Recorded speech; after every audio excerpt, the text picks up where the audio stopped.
Hi friends, strangers, internet. I am here today to do a face tutorial of my go-to base products. So I'm gonna get started and I'll kind of talk through how I approach my base makeup as I'm doing it. So I have my skincare on. I usually do a serum and a moisturizer and an eye cream. On a day-to-day basis, I don't wear traditional foundation. So I'm starting with a SPF with some color in it. This was something I got in like a skincare gift set, Colorescience face shield. It has SPF 50 and I don't think it adds much coverage. Wouldn't be a video without something klutzy happening, like foundation on my dress. Okay, I'm back in a different dress and that's why I normally go in with my fingers rather than that drip drop technique. And basically you can just use your hands.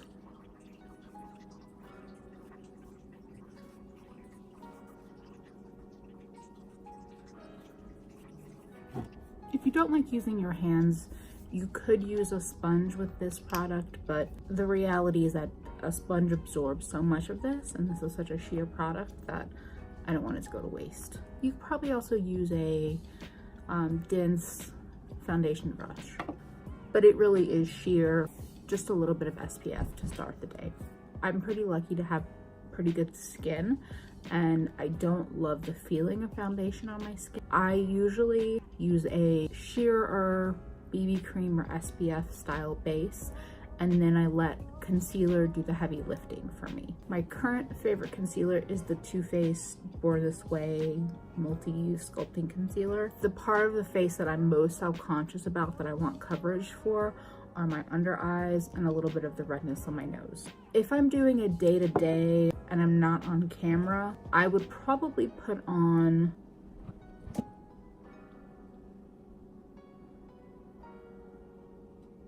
like about this much. I'm going to blend this out and then see if I want more coverage. My favorite sponge is the Shop Miss A Paw soft sponge. It's less than $2. I bought like 6 or 7 at one time once I fell in love with it because it's really nice. It's soft and squishy. It has a good shape. It gets right in here really well, and then it's good for all over. I really love this sponge.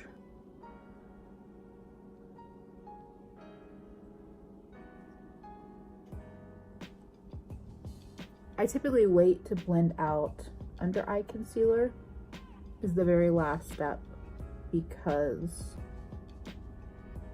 that's one of those tricks that I think most people are aware of now, but basically if you let that concealer dry a little bit, it won't sheer out as badly with a sponge. For a day-to-day look, this is probably all the concealer that I would put on. I'm feeling a little extra today though, so I usually put a little on my chin. I forgot about that. So I'm putting a little bit more right here where I see the darkest part of my circles. I could also color correct first with like a peachy corrector. I used to do that all the time, and then I got lazy and I've stopped doing that.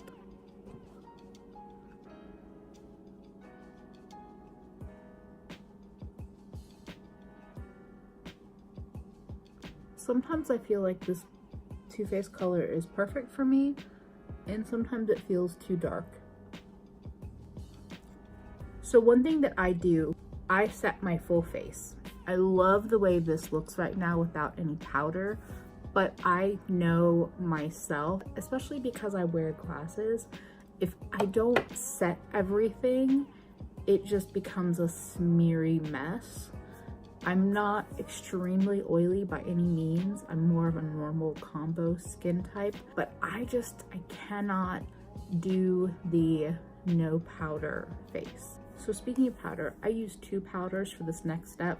I use the Too Faced Peach Perfect setting powder underneath my eyes, And then I use RCMA no color powder, which I've decanted into a little Cover FX powder container. I use this powder on the rest of my face because I'm trying to use it up. And I don't like the way it looks underneath my eyes, but it's perfectly fine for like the outer portions of my face. So the Peach Perfect powder, I do have the sifter taken out, and I go in with this sponge and I get a pretty small amount, and then I just focus it right in here. You might be able to pick up on camera, this powder will turn me a little bit peachy colored if I go in too heavy. The brush that I like for my under eyes, which I'm going to use for this side, is something with this kind of shape. So this is a Morphe brush. I own 2 or 3 Morphe brushes that I got on clearance at Ricky's. I don't love the brand and you know, all the drama and stuff. So I also just have a small amount of powder on there. I actually think the brush, it might be a better choice for me because it applies the powder a little less intensely. I do love my sponge, but this is actually a really nice tool. I also use the Peach Perfect powder right here and on my nose. The Peach Perfect powder sets this area and kind of locks things in very nicely. It is a more expensive powder, that's why I use it more selectively. Right here, I'll get a lot of times I get transfer from my glasses, and same with my nose. I tend to lose coverage on my nose very, very quickly. And then the rest of my face can just get this one. My favorite powder brush for all over the face is this big boy from Sonia Kashuk. This is a great brush. It's about $20, so it's not the same as a Wet n Wild or Real Techniques brush, but it's also not the cost of a Tom Ford or Sonia G brush. So I go in on the outsides of my face with the RCMA no color powder. I'm pretty willy-nilly with this powder. You get so much powder for the cost. By the time I'm done with my makeup, I'm usually covered with powder. Once we have the face all set, I will go into the more color products, blush, bronzer. I have the Physicians Formula Butter Bronzer. It's depotted because I can't stand that packaging. I believe I bought it when they only had one color, but I think now it's the light one. So I focus that on my cheekbones, kind of as a blush, back blush placement is how I think about it. And this is a Wet n Wild duo fiber brush. I always do my forehead, a little bit on my nose, a little bit on my chin, my neck. I'm pretty messy with this placement. That's kind of my go-to. Oh, a bonus of this whole face is that these are all products I have in my year-long rolling project pan. I'm doing Team Project Pan that was started by the women behind Beauty News, Kat and Haley. I've been doing that for the whole year, just a way to get me to consistently use products that I've neglected. I have 2 blushes in my project pan and they both happen to be Too Faced. You would think from this video that I'm like a diehard Too Faced fanatic. I'm kind of neutral on the brand and I'm not super happy with the owner, Jared. He's problematic as fuck. Their face products though, I obviously have a thing for. Blushes from them I've bought all at like Marshalls or TJ Maxx. These are both of their Love Blush blushes, a mini and a full size. They may have discontinued these, which is unfortunate because I do like them. And we have Baby Love and Justify My Love. I think today I'm feeling more of a pinky pink. The next brush I'm going to use is from Eco Tools. It's like a big sister to the eye setting brush. I find this is a really nice shape and size for blush placement. I usually start on the apples of my cheeks and just go all the way up.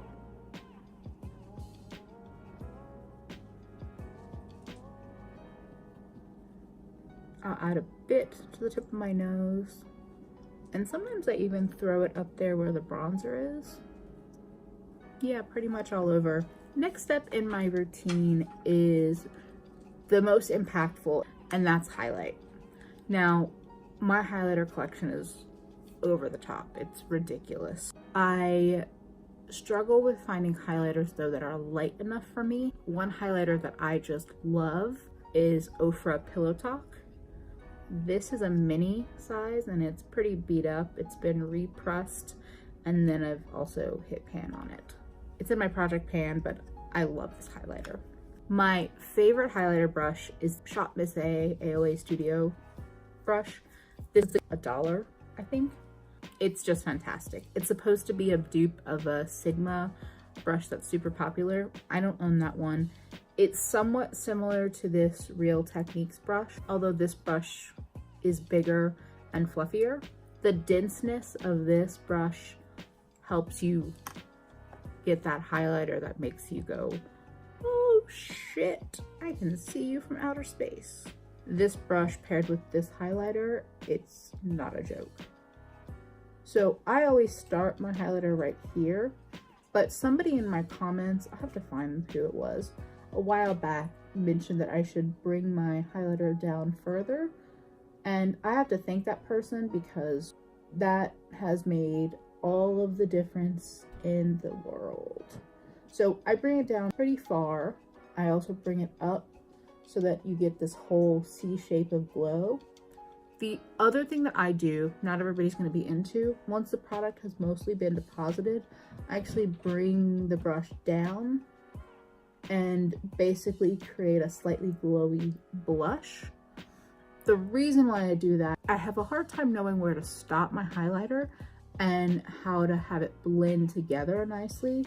So this motion just brings the glow down, and the majority of the glow is right here and here, but then it doesn't have like a harsh stop line down here. Pat it up here. Again, I haven't dipped back in yet. I'm still just using whatever happens to be left over. If I'm going to highlight the chin, I do a fairly light highlight. The buffing motion really helps most highlighters get into the skin, and I think it's actually like the pearls that are in the pigment. That buffing motion helps the pearls shine more. It's like shining them up. Onto this side. And doing this, creating this C shape, is also automatically highlighting my brow bone.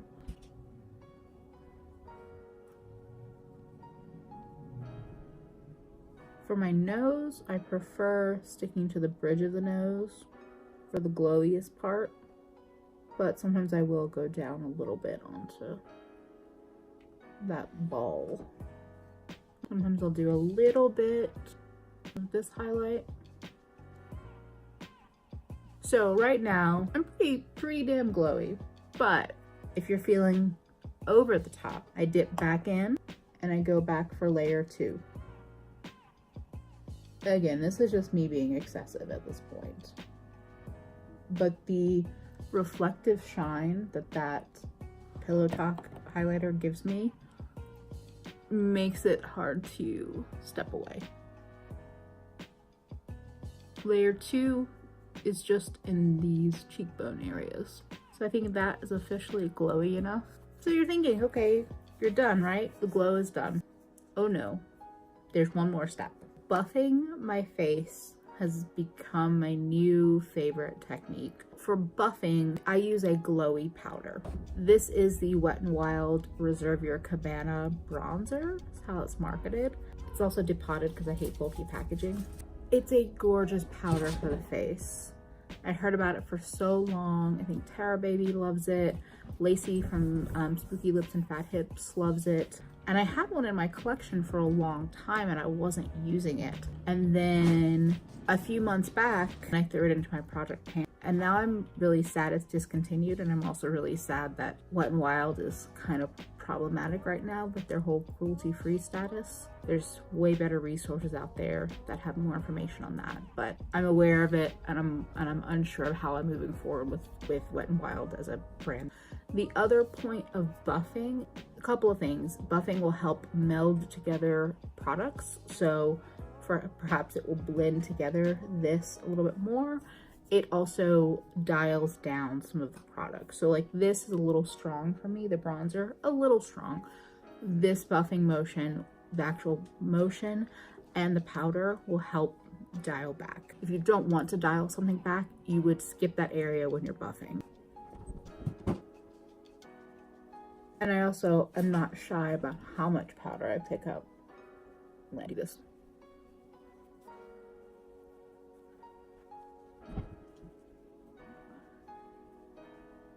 So for me, this powder and this motion helps give my skin an all-over glow. There's obviously a decent amount of highlighter there that's doing the trick as well, but this helps me create a glow that looks like I'm glowing from within in some ways, but I have a set transfer-proof face. Everyone out there that's doing all cream products and looking beautiful and gorgeous and glowy, go for it. But I need to powder my face and have like a matte, generally transfer-proof face. That powder being discontinued is super annoying. You could definitely use a more bougie product like the Hourglass loose or pressed ambient light powders. These are really nice for that technique. But another drugstore option that is also cruelty-free is the Milani Prep Set and Glow powder. I don't see it in every display, but if they have it, it's next to their compact white pressed translucent powder. It only comes in one color, which is also annoying, but it's a very, very nice glowy finishing powder. That is a great option if you want to try this technique and you don't want to throw down ridiculous amounts of money to do so. We are almost done, and I have 2 more products because I'm over the top. I have 2 different sprays that I use. I first go in with just a water style spray is what I call these. So this could be Mario Badescu, this could be Fix Plus. I will go in with this first, and then I will set it with an all-nighter or other style setting spray. My thoughts with 2 sprays is that this will go in and help with the dryness that it initially feels right now, and then this will actually set the face. Do you need these 2 sprays? Not at all. But if I'm feeling extra, I use the 2. And I'm not shy about how much I put on. I have a fan because I'm impatient.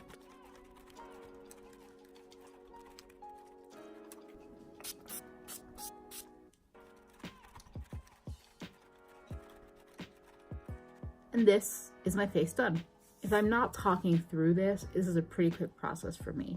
I can add brow gel and mascara, and in under 10 minutes, I'm basically out the door. I have done enough talking about my face situation. I hope you enjoyed this little tutorial. If you liked it, feel free to give me a like, leave me a comment if you have any questions, subscribe if you feel like staying around and seeing what's next on my channel, and have a wonderful day, everybody. I will see you again real soon. Bye, friends.